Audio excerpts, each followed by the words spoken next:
जंगल में शरारती बंदर चिंटू हर रोज फल चुराने आता था।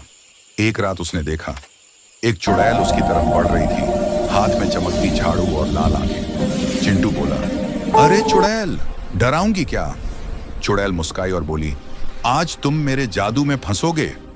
अचानक जंगल में सब फल हवा में उड़ने लगे, पेड़ हिलने लगे और चिंटू झट से एक पेड़ पर लटक गया। अगली सुबह जंगल के सभी जानवर हंसते हुए बोले, शरारती बंदर भी कभी कभी चुड़ैल के मजेदार जादू में फंस जाता है। लाइक करें और सब्सक्राइब करें ताकि आप और ऐसी